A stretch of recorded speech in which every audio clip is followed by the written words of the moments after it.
Boa noite a todos. Vamos dar início a mais uma reunião e solicitamos aos nossos músicos aí que toquem uma música para nós, é o Padre Germano, em homenagem ao Padre Germano, para iniciarmos nosso trabalho.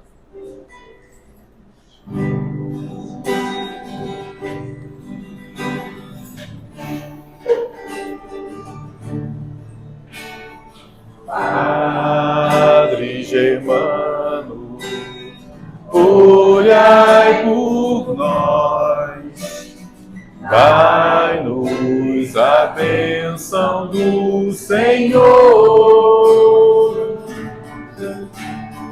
Padre Germano, olhai por nós, mostre-nos o caminho do amor.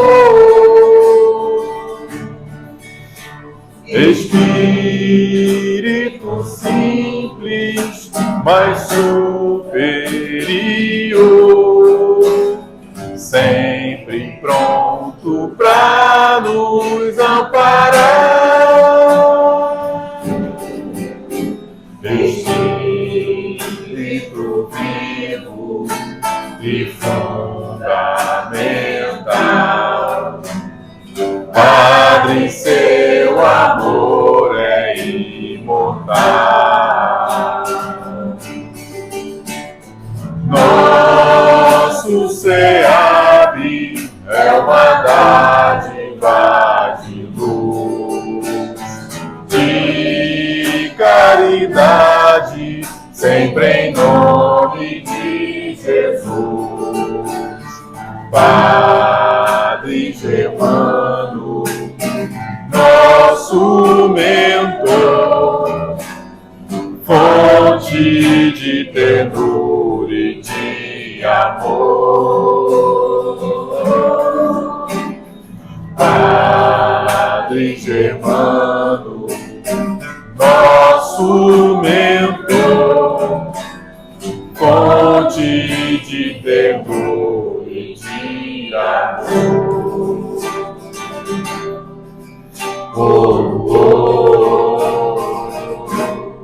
Amor.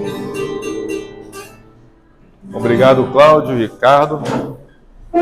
Agora eu vou fazer uma leitura aqui breve do livro Episódios Diários, de Divaldo Franco, pelo espírito Joana de Ângeles. O título é Perturbações. Apesar de tuas boas disposições, surgem momentos em que estranhos estados da alma assomam, perturbando-te a lucidez e o entusiasmo. Esses constituem desafios graves que podem levar a imprevisíveis resultados negativos. Surgem como depressão ou desinteresse, que defluem de uma observação infeliz ou de uma palavra azeda ou de uma discussão desgastante. Há ocasiões em que se manifestam como nuvem obnubiladora do discernimento, insistente, que termina por gerar indisposição íntima, quando não leva a distonias e agressividades mais contundentes. Além dos fatores normais sociopsicológicos do relacionamento ou da emoção, originam-se na interferência psíquica de desencarnados que se comprazem em inquietar, inspirando desespero e conduzindo a estágios afligentes. Vivemos em quase permanente intercâmbio psíquico uns com os outros, no corpo físico e fora dele. Mentes disparam dardos contra outras, atingindo o alvo com pontaria segura, estabelecendo telefone de comunicação perturbadora. Interrompe as telepatias deprimentes, sobrepondo a tua vontade e corrigindo a sintonia psíquica. Sai um pouco e respira ar puro. Recorda os planos ideais que acalentas. Dialoga um pouco com alguém que te inspira simpatia. Ora por alguns instantes. Estes expedientes expulsarão a onda de perturbação que que te envolve e tornarás ao estado de tranquilidade.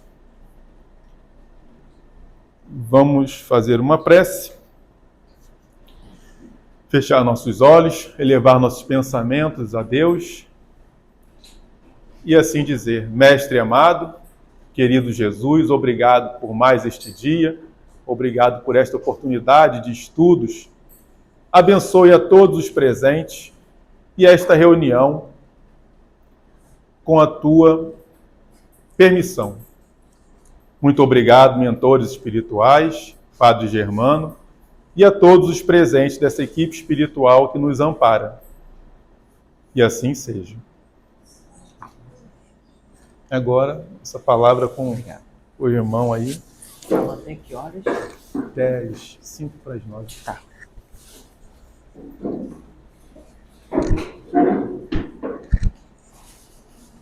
Queridos amigos, boa noite a todos.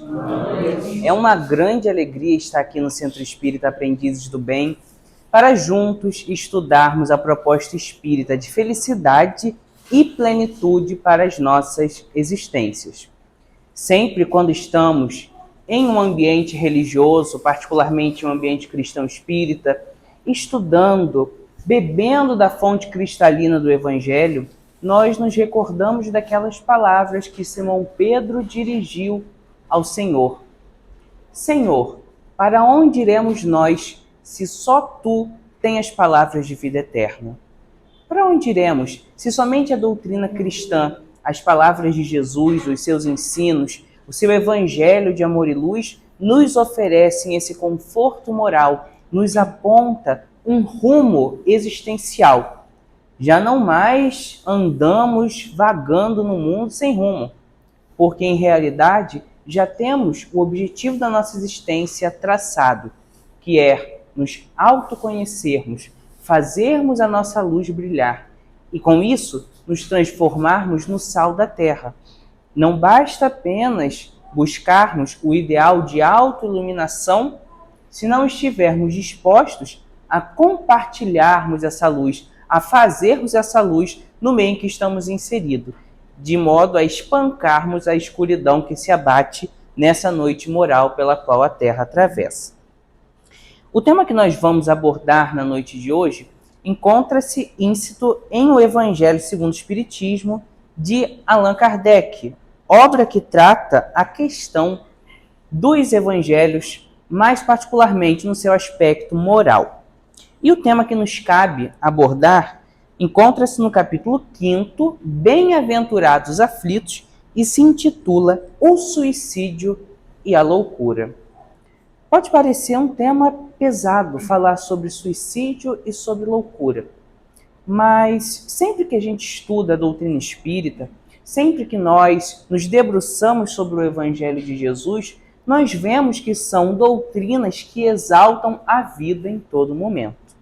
O Espiritismo, quando nos fala da morte, não a apresenta como sendo o pior dos acontecimentos de nossa existência, como sendo a desgraça máxima que nos impede de viver, que nos impede de prosseguir nos nossos desafios, nas nossas metas de existência.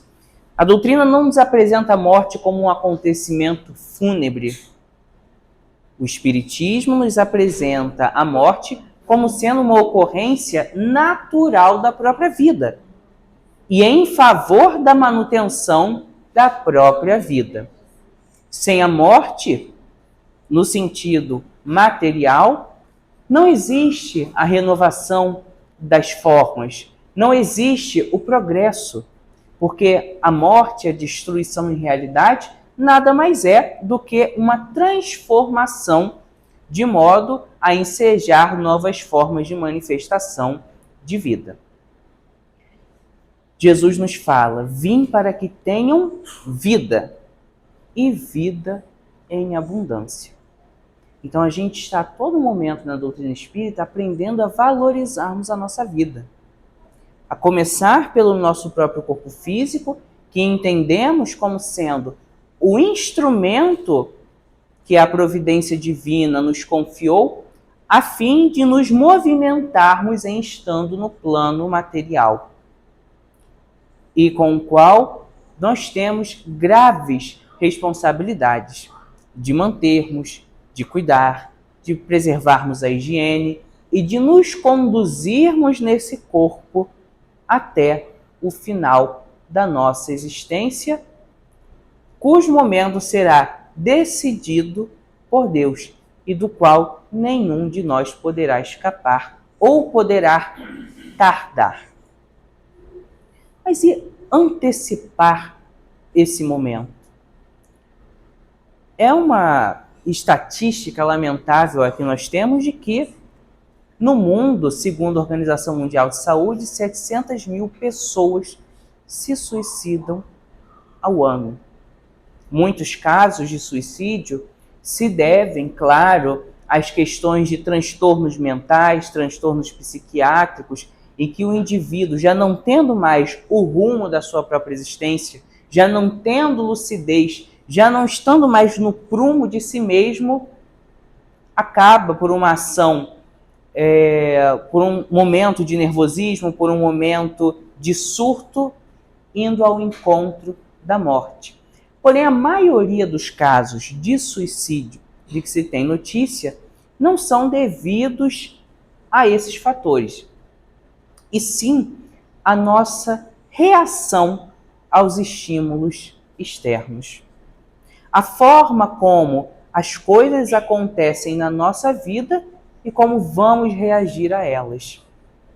A morte de um familiar, que nos produz um choque imenso, principalmente quando é um filho em que o pai, em que uma mãe, que deram todos os seus esforços, todos os seus cuidados para ver aquela criança, aquele jovem crescer, idealizaram o seu futuro, pensaram já na família que ele formaria, na faculdade que ele faria, e a morte arrebata aquele ser dileto da convivência dos familiares, deixando um vazio amargo, um vazio desesperador. Ou então, quando nos ocorrem os diversos reveses na vida, como uma traição, quando alguém trai a nossa confiança, quando somos passados para trás, ou quando tudo parece ir bem, caminhar perfeitamente no aspecto material, até que no momento levamos uma rasteira da vida e perdemos tudo que tínhamos. Esses são fatores que levam muitos de nós, lamentavelmente, a pensarmos que não vale a pena viver, que não vale a pena continuar. E um forte estimulante para reforçar essa mentalidade em nós é o materialismo. A doutrina espírita, Allan Kardec nos ensina, é o mais terrível antagonista do materialismo. Porque, em realidade, o materialismo nos traz essa consciência de que não vale a pena viver, essa consciência de que eu sofro. Mas para que eu sofro? Eu vivo uma vidinha medíocre, mas para que eu tenho que viver isso? Se logo mais eu vou voltar ao nada que foi de onde eu saí. A gente sabe que não é fácil viver no mundo em que estamos, nas conjunturas existenciais pelas quais passamos. É um mundo de violência, é um mundo em que ainda há mais coisas feias do que coisas bonitas, há mais mal do que bem. Isso é o que caracteriza um mundo de provas e expiações conforme nós nos encontramos. Então, essa consciência de que eu sou o corpo, eu antes de nascer não era nada, estava no nada, e após morrer também voltarei ao nada, somente reforça isso. Então é por isso que a doutrina espírita se coloca como o mais terrível antagonista do materialismo. Porque a doutrina, ela nos dá a esperança da fé futura. Uma esperança que não se pauta somente em palavras bonitas, em palavras de estímulo, porém num raciocínio e em fatos que não restam em nós, que não permitem restar em nós qualquer sombra de dúvida acerca da perenidade da vida, da continuidade da vida após a dissociação celular pela morte. A doutrina nos diz que tudo que nos acontece na vida física, por mais difícil, por mais injusto que pareça, tem uma causa justa. Vivemos mergulhados em um universo regido por uma lei de causa e efeito. Aprendemos que tudo que rege o mundo material, igualmente, rege o mundo moral. No mundo material, nós podemos constatar a lei de causa e efeito com muita facilidade. Vamos utilizar aqui um exemplo que é hiper atual com referência ao meio ambiente. As queimadas que estamos fazendo, sobretudo na região norte do nosso país, a forma como isso tem impactado o nosso clima, a forma como o que acontece lá impacta a nossa realidade aqui. Como naquele exemplo, naquela teoria da asa de uma borboleta, né, que não existe uma borboleta que bata uma asa que a gente não sinta o efeito aqui onde estamos. É isso. No mundo material constatamos isso. Tudo que nós fazemos de ação gera uma reação, gera uma consequência. O mesmo vale para o mundo moral. Então, se nós sofremos e se nós entendemos que Deus é justo, o nosso sofrimento há de ter uma causa justa. É o que a doutrina nos ensina. Se essa causa não se encontra na vida presente, ela há de se encontrar numa vida passada. Então, com isso, a gente já ganha, já é equipado de raciocínios, de uma consciência para prosseguirmos na nossa vida de maneira mais lúcida. Porque dificuldades, aflições, sofrimentos, todos nós passaremos em estando encarnados. Levanta a mão quem não tem sofrimento nenhum. Quem é totalmente feliz, que acorda com um sorriso de orelha a orelha, pronto para ir para o trabalho, pronto para encarar todo tipo de pessoa, aquela disposição, aquela alegria. Quem é que é assim 24 horas por dia? Ninguém. A gente se apresenta diante da sociedade com uma máscara, com um verniz. Isso é muito natural, não é nenhuma crítica, porque, de fato, não temos que expor os nossos problemas, as nossas torpezas a todos.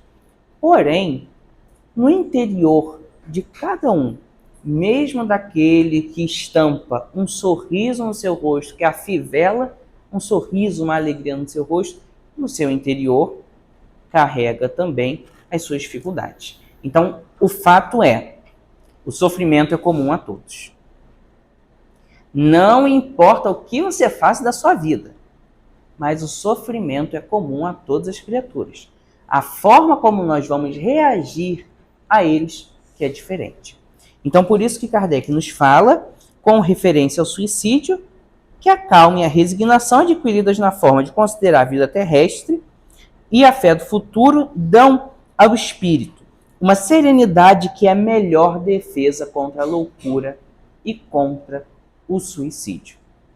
Estudando sobre esse assunto, eu me recordei sobre uma crônica que Humberto de Campos nos traz no livro Estante da Vida, psicografado por Chico Xavier, intitulada Materialismo e Espiritismo, em que o benfeitor espiritual nos narra um episódio ocorrido com o célebre doutor Adolfo Bezerra de Menezes. Quando ele se encontrava em um núcleo espírita, ministrando um estudo sobre a doutrina, onde todos os participantes poderiam perguntar, opinar, compartilhar suas ideias, e ao término da sua fala, Bezerra de Menezes abre a conversa àqueles que tivessem dúvida. a fim de esclarecer, de dirimi-las. Nisso, um amigo de Bezerra de Menezes se levanta e diz a ele: Bezerra, eu sou ateu convicto. Tenho certeza de que após a morte nada mais nos aguarda. Morreu, acabou. Foi mais ou menos isso que ele disse. E gostaria de provar a inexpugibilidade do materialismo perante o espiritismo. Ou seja, quero provar que o materialismo é a única coisa que nos resta, a morte, o nada, o aniquilamento é a única coisa que nos resta após o final da vida. Ele relembrou a Bezerra de Menezes na sua fala os médiuns, aqueles que eram adeptos de práticas de mistificação, charlatanismo, aqueles que foram desvendados nas suas armações, que diziam entrar em contato com os espíritos, diziam receber mensagens do além. E ele então vai citando uma série de fatos a Bezerra de Menezes, provando a ele que o espiritismo é uma ideia tola e é um campo permeado de mistificadores.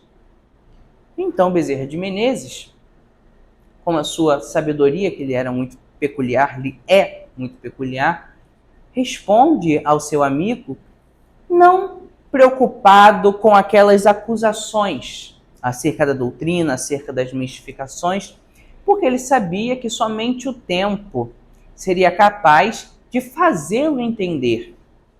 Porque, em realidade, não adianta querermos colocar uma coisa na cabeça da pessoa que a pessoa não está disposta a entender. O tempo se encarrega de esclarecer todas as coisas.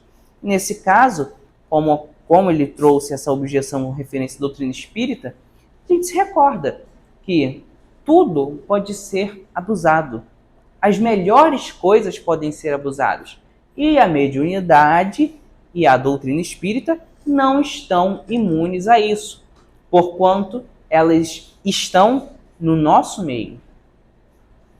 É como Leon Denis nos traz uma figura belíssima, que é a verdade, é como se fosse uma gota de orvalho presa ao galho de uma árvore. Enquanto ela está ali, ela refulge, ela brilha de forma incomum. Porém, quando entra em contato com a terra, ganha as propriedades da sua sujeira. É natural que nós ainda maculemos a verdade com as nossas imperfeições, com a nossa pequenez moral. Então Bezerra de Menezes nem entra nesse mérito. Ele entra no campo do sentimento e responde: meu amigo, compreendo as suas objeções. No entanto, quantas pessoas você já viu que o materialismo tenha conseguido fazer desistir do suicídio? Que o materialismo tenha conseguido dar novas metas de vida? Quantas pessoas você já viu que o materialismo tenha soerguido, tirado do crime,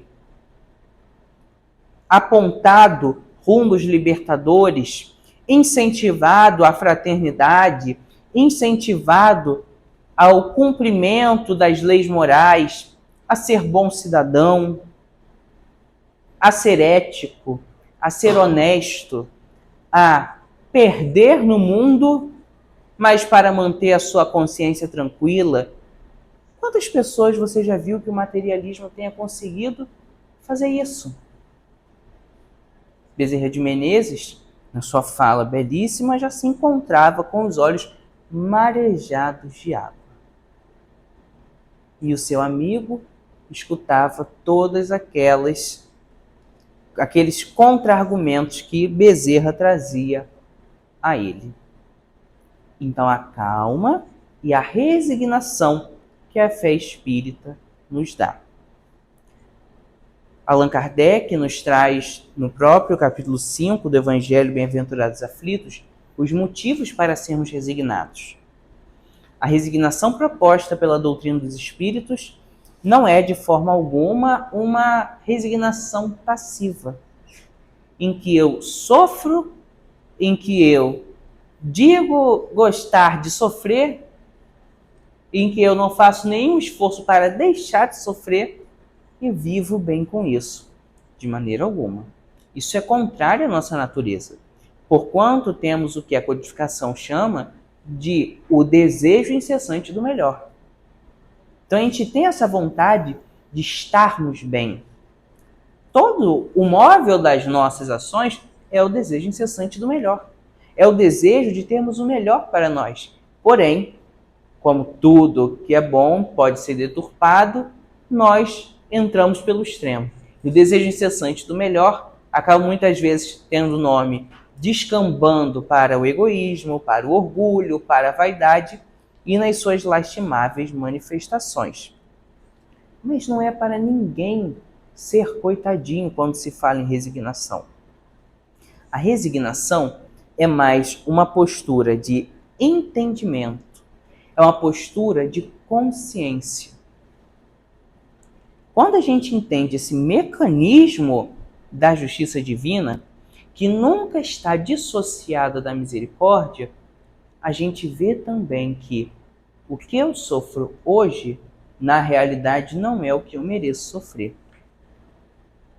Porque se a gente sofresse o que a gente merece sofrer, olha, a gente ia penar para se educar. A gente ia penar para aprender. Porque o peso atrás das nossas costas, a mochilinha de dificuldades que a gente teria que carregar vindo para a vida física, seria tão grande que a gente cairia para trás, não teria força para carregar a mochila. Porém, a misericórdia divina associada à justiça enxerga os nossos deslizes, enxerga as nossas imperfeições, tendo como base, entretanto, os seus agravantes e os seus atenuantes.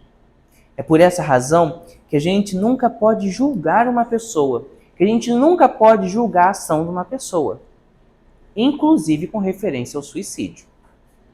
Porque quando a gente fala em doutrina espírita de assuntos complexos, delicados como esse, suicídio, aborto, eutanásia, situações extremas, de sofrimento extremo, a gente nunca está julgando a pessoa. A gente está estudando que a lei de Deus prescreve como sendo o caminho reto, como sendo o caminho mais rápido, mais reto de chegarmos em direção à nossa felicidade. O caminho mais curto. Ao invés de entrarmos nas ruas sem saída, de nos envolvermos em complicações que farão que levemos mais tempo a chegarmos nesse nosso destino de paz e felicidade. Mas a ação, a pessoa, não pode ser julgada em hipótese alguma por ninguém. Porque somente Deus tem consciência dos agravantes e dos atenuantes. Uma pessoa que tenha consciência dessas realidades e que tenha se suicidado, na balança da justiça divina aliada à misericórdia, terá um peso. Ao passo que outra que num momento totalmente desarrazoada descamba para isso, terá um outro peso. Mas somos Deus para identificar qual que tem mais peso? A gente consegue fazer uma leitura de tudo que se passa na alma de alguém para dizer se a forma como a pessoa agiu foi a melhor ou não? Não conseguimos. A gente não consegue nem conhecer a nós mesmos. Nós não conseguimos nem dar conta da nossa própria vida. O que dirá da vida de outras pessoas? Então, a justiça divina identifica os nossos equívocos, identifica as nossas escolhas contrárias à lei divina e nos encaminha novamente ao ponto onde deslizamos a fim de repararmos, a fim de limparmos a nossa barra e continuarmos prosseguindo em direção à felicidade e à plenitude. Mas, claro, é como o exemplo que Allan Kardec nos traz. Essa lei, essa justiça, esse mecanismo de causa e efeito se assemelha a um credor que diz ao seu devedor: olha, se você me pagar hoje a 100ª parte do que você me deve, a sua dívida está quitada. Se a gente tivesse uma dívida enorme, não seria vantajoso para nós aproveitarmos essa oportunidade? Nos mobilizarmos, correr atrás, enfrentar toda sorte de desafios para pagarmos 1/100º da nossa dívida no dia atual, do que pagarmos tudo aquilo que deveríamos pagar? Não vale a pena fazer o esforço? Não vale a pena sacrificar-se aos prazeres do hoje, aos prazeres de um dia, a fim de experimentar a tranquilidade futura sem jaça? Vale a pena. É a isso que a reencarnação nos convida. Então, a resignação entra exatamente aí. Compreende o que você passa. Você pode não se lembrar do que você fez para sofrer isso. No entanto, você sabe que Deus é justo. Você pode fazer uma ideia de quem você foi no passado e saber que esse mecanismo de correção da vida, essa corrigenda da vida, não é algo destituído de lógica. A gente pode fazer ideia de quem nós fomos no passado. Exemplo: quem é orgulhoso? Eu só não levanto os pés, porque senão eu vou cair. Pois é, todo mundo é orgulhoso. E sendo orgulhoso hoje, o que vocês acham que a gente fez com o nosso orgulho na época recente ainda da escravidão? Se a gente estava numa condição social privilegiada, será mesmo que a gente saía em defesa dos pobres, dos sofridos, daqueles que não tinham a liberdade, que tinham a sua vida privada de qualquer perspectiva de futuro, que eram apenas vítimas desse crime hediondo? Será que a gente pensava nisso? Será que a gente era idealista a esse ponto? Almas caridosas a esse ponto? Se a gente é orgulhoso hoje? Não. Eu, pelo menos, não. Eu, pelo menos, tenho certeza que há algum tempo atrás eu estava botando fogo no mundo. Estava pintando sete, porque vendo os meus pensamentos hoje, enxergando os meus sentimentos agora, eu sei que não sou boa coisa ainda e nem fui no passado. Então a gente pode já começar a olhar para dentro de si e enxergar que essas corrigendas da vida não são absurdas. Pelo contrário, são bênçãos na nossa existência. Porque quando a gente corrige algo, quando a gente, por exemplo, está com uma doença, e para se livrar dessa doença, a gente tem que sorver um medicamento amargo, e a partir daí nós já estamos aptos a voltarmos à nossa vida normal, que alegria a gente experimenta nesse momento. O mesmo vale para a vida física. O remédio amargo é a dificuldade de hoje. E a alegria é a cura real que se estabelecerá no nosso ser amanhã. Allan Kardec nos traz, voltando à temática do suicídio, um relato muito interessante que nos ajuda a compreender como se processa essa questão após o fenômeno da desencarnação. Importante lembrarmos que morrer não significa desencarnar, porque a morte é um acontecimento, é um fenômeno próprio da matéria. Tudo quanto nasce, morre. Agora, o desencarnar é você deixar que a carne exerça uma influência maior sobre você do que o seu lado espiritual. Por isso que muitos espíritos têm o corpo morto, mas ainda não desencarnaram por completo, porque ainda estão apegados a esse corpo. E a morte, o fenômeno da desencarnação, ele não ocorre de forma inopinada. Não são laços que se quebram, são laços que se desfazem. E a velocidade pela qual esses laços se desfazem é proporcional à identificação maior ou menor que esse espírito em questão tenha com o corpo físico, com a matéria. Portanto, se cultivou a sensualidade durante a vida física, se foi orgulhoso, se foi sovina, se foi egoísta, se os prazeres materiais falavam mais alto do que os prazeres intelectuais, do que os prazeres do sentimento, do que os ideais de elevação, de autoiluminação, certamente ele sentirá dificuldade para se desvencilhar daquilo. André Luiz nos narra também um episódio no livro Os Mensageiros, e que é, inclusive, corroborado por Allan Kardec no Livro dos Espíritos, quando ele trata do retorno da alma à vida espiritual. O benfeitor André Luiz nos diz, quando ele está visitando alguma região no mundo espiritual, que ele encontra uma espécie de uma câmara de assistência a espíritos que estão dormindo. Mas se dorme no mundo espiritual, só não é inerente ao corpo físico?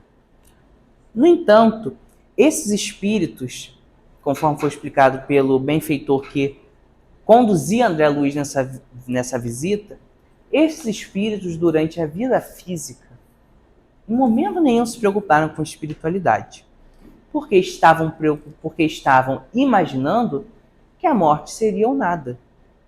Em momento nenhum se exercitaram do ponto de vista da fé. Em momento nenhum romperam com as injunções terrestres, com o que lhes cercava, para olhar para o alto, para buscar Deus, para identificar Deus nas suas vidas. E então, eles despertaram, entre aspas, na vida espiritual, na vida espírita, conforme se imaginavam. Imaginavam que encontrariam aniquilamento. E assim, eles plasmaram, eles idealizaram o momento após a desencarnação.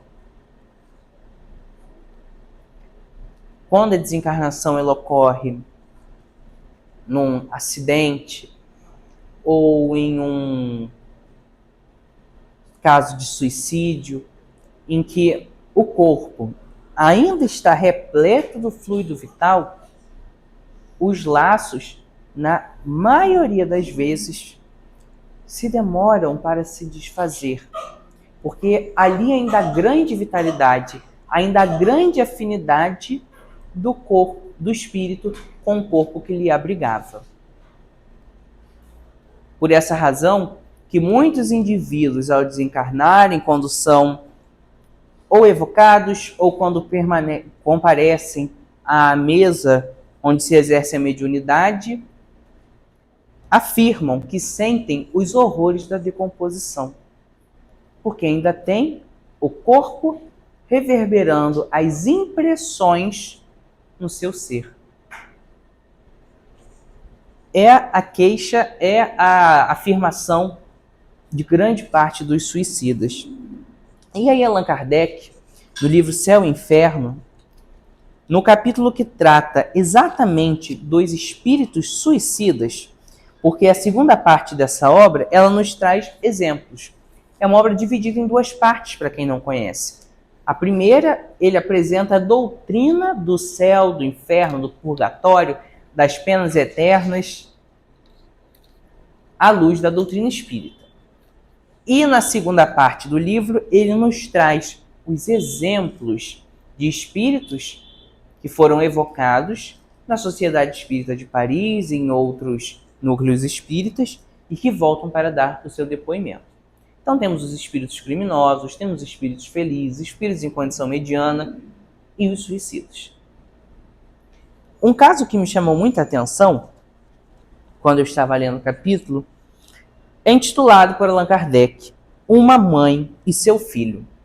E ele se passa numa cidade próxima de Paris, no ano de 1856, em que, numa casa, encontrava-se um menino, um jovem acamado, vítima de uma doença terrível. E no momento em que ele sentia que estava para se despedir do mundo dos vivos, ele chama a sua mãe ao seu quarto, a fim de despedir-se dela, porque já pressentia a morte a lhe arrebatar. A mãe, desesperada, diz para ele suas últimas palavras no corpo físico: vai, meu filho, precede-me, e eu não tardarei a seguir-te. Logo depois, passadas algumas horas, ele de fato desencarna. Os familiares foram procurar a mãe por todos os lugares e não a encontraram. Quando chega o momento em que a encontram, ela já está desencarnada por conta do autocídio, suicídio. Aquelas palavras que ela houvera dito ao seu filho não eram palavras resignadas, não eram palavras de alguém que esperaria o momento certo para encontrar-se novamente com ele. Eram palavras atravessadas de desespero, tanto que ela cometeu o suicídio. Kardec, na Sociedade Espírita de Paris, sabendo desse caso, pede permissão aos espíritos mentores para evocar essa mãe.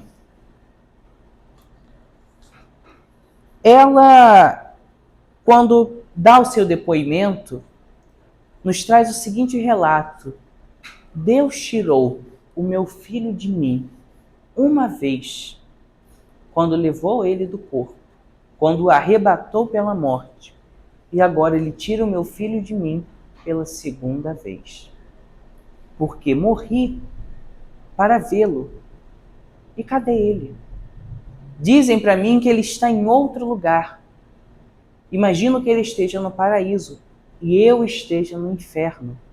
Que Deus é esse que tira um filho da sua mãe, que o alimentou com seu próprio leite, que o fez crescer, que o estimulou nos seus primeiros passos ainda fracos, ainda cambaleantes? Que Deus é esse que permite esse tipo de coisa? Esse não é o Deus das mães. Não é o Deus no qual eu acreditava. Era para ele acolher a minha dor, entender que eu morri, que eu dei cabo da minha própria vida por amor ao meu filho. Ela é esclarecida por Allan Kardec, pelo evocador, de que o filho dela se encontrava por pensamento na maior parte dos momentos, e em alguns instantes fisicamente ao lado dela, porém que ela não tinha a capacidade de ver, mas que ele estava ali. Quando a gente vê esses relatos dos espíritos que se suicidam e que se desiludem ao chegar na vida espiritual, eles sempre falam que não encontram os seus familiares, que não encontram a realidade que idealizavam. Mas é claro, porque o mundo, em especial o mundo espiritual, é feito de sintonias. Um espírito que se encontra numa sintonia inferior não consegue visualizar, na maior parte dos casos, com algumas exceções, é claro, um espírito que lhe seja superior, que esteja numa sintonia superior a dele. Por isso que André Luiz, no livro Nosso Lar, nos narra que quando ele desencarna, ele não consegue ver o socorro. Só quando ele faz a prece que ele consegue identificar os amigos espirituais ao seu entorno, estendendo-lhe a mão. Então, quando ele se concentrou e elevou a sua sintonia, a sua vibração, ele foi capaz de perceber aqueles seres que tanto amavam. Então, é a mesma recomendação que o dialogador, que o evocador dá a essa pobre mãe. E diz mais, não é blasfemando, não é se revoltando que você conseguirá ver o seu filho. Deus te deu essa prova de perder um filho na existência terrestre por conta dos seus equívocos de ontem. Mas você terminou por complicar ainda mais essas provas. É por isso que a gente fala que a expiação é a prova mal conduzida que descamba para sofrimentos ainda maiores. Porque a prova, ela tem o objetivo de nos educar de forma lúcida, de forma mais consciente, ao passo que a expiação, ela nos liberta dos equívocos do passado. Então, se a gente pudesse sintetizar, seria isso. Prova nos prepara para o futuro, nos testa. Expiação nos liberta dos equívocos, das amarras do nosso passado. Então, esse dialogador informa a mãe isso e orienta ela a prece, como sendo a forma excelente de se conectar com o seu filho e de se equilibrar para poder sintonizar-se com ele. Então, é importante que a gente lembre Chico Xavier quando nos diz que a prece de uma mãe arromba as portas do céu. Porque é uma prece ungida de um amor incomparável na terra. De um amor que é o que mais se assemelha ao amor que Jesus nos trouxe e ao amor de Deus. Um amor desinteressado. Um amor que dá tudo de si em nome daquele ser. As mães que hoje perderam os seus filhos não devem pensar na possibilidade de dar cabo da própria vida. Porque esses espíritos que retornam após terem desencarnado precocemente estimulam os seus familiares a não chorarem. Estimulam os seus familiares a não se desesperarem, porque eles estão bem. E o choro, o pranto, o desespero daqueles que ficaram na terra, mais trará sofrimentos, aflições para eles. A preocupação de saber que um amor seu está em aflição. A preocupação de saber que alguém por quem ele nutre tanta estima está em desespero. O amor não é posse. É fácil falarmos isso quando nada nos aconteceu. Mas quando nos acontece, a reação é totalmente diferente. É compreensível. Nada como estar diante do sofrimento do que falar sobre o sofrimento, é claro. Mas o amor não significa posse. Os pais que por ora estão tendo a oportunidade de cuidar do seu filho devem ter a consciência de que Deus os elegeu como sendo tutores daquela criatura. Não são donos daquela criatura. São tutores em realidade. Deus coloca esse espírito na vida deles a fim de que eles possam se autoeducar para poder educar. Porque a educação bem compreendida, a educação que atinge os seus objetivos, ela primeiro passa pela autoeducação. O exemplo arrasta. E os pais, para exemplificarem uma vida nobilitante e digna aos seus filhos, também têm que buscar essa nobreza de atitudes e essa dignificação moral. Mas não somos donos de nada, nem do nosso próprio corpo físico. E teremos que dar conta dele quando desencarnarmos. Se você está pensando no suicídio, se você já pensou em algum momento no suicídio, e de vez em quando essa ideia volta à sua mente, ou então conhece alguém que já cogitou essa possibilidade, não desista da vida. Existem hoje, sobretudo, muitos meios de nós evitarmos o suicídio. E um deles é uma excelente iniciativa em parceria com o SUS, é o CVV, o Centro de Valorização da Vida. Então você pode ligar para o CVV, eu só não me recordo o número. 188. 188, né? 3 numerozinhos. 188. Ligação gratuita e você fala com pessoas que estão habilitadas a te ouvir sem julgamento, com sigilo, de forma totalmente empática. E não é só em caso de suicídio, porque muitas pessoas recorrem ao CVV apenas para desabafar, ou porque estão com um problema, ou porque se sentem solitárias e querem conversar com alguém, querem se abrir com alguém. É uma alternativa e que nós devemos valorizar. Não é só no Setembro Amarelo, porque a gente relembra muito a questão do suicídio no mês de setembro. Mas não é só no mês de setembro, porque o ano todo, lamentavelmente, muitas pessoas dão cabo da própria vida. Então, para a gente concluir a nossa fala, nada melhor do que recordarmos Jesus. Eu vim para que tenham vida e vida em abundância. Quando Jesus fala vida e abundância, ele faz uma distinção. Qual a diferença de viver e viver com abundância? Ora, viver, os animais vivem. Agora, viver com abundância é viver com plenitude. É viver com satisfação de viver. É viver com alegria. Alegria não é um saquinho que você compra com uma porção mágica e passa a viver feliz para sempre, não. Alegria é uma construção. Felicidade é uma construção. Nós somos construtores da própria felicidade.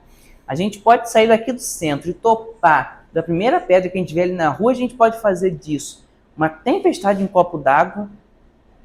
A gente pode soltar 1000 palavrões ou pode, então, entender que a pedra está ali um tempão e que você foi o tonto que foi lá ao encontro dela. Então a gente tem mecanismos de dar esse calor psicológico da vida, rirmos de nós mesmos, porque não é só rir do outro.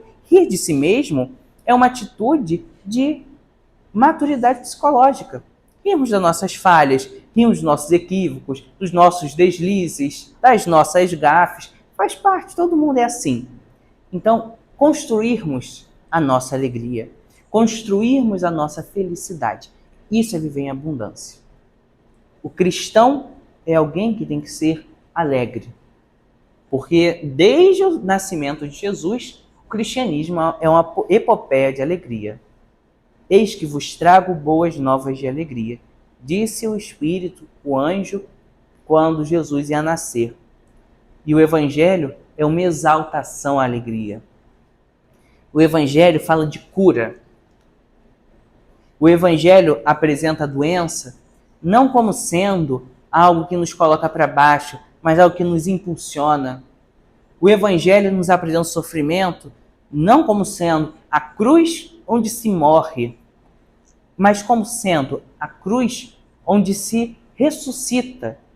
Mas que ressurreição é essa? É a ressurreição para melhor, é a ressurreição mais forte, mais preparado, mais consciente. É uma ressurreição com um novo patamar consciencial. Então que possamos nos inspirar no Evangelho, nos inspirar em Jesus, a fim de valorizarmos a nossa vida.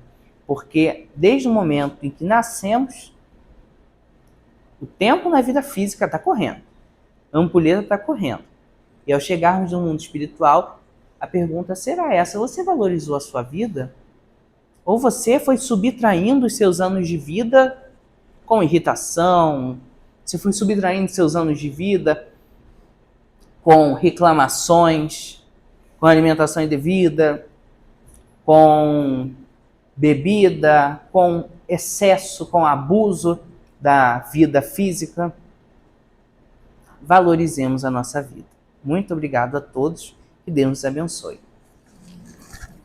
Obrigado, João. Uma Marcelo, pelas palavras. Obrigado a você que nos assistiu pelo YouTube. Não esqueça de curtir e compartilhar esse vídeo. Fique com Deus.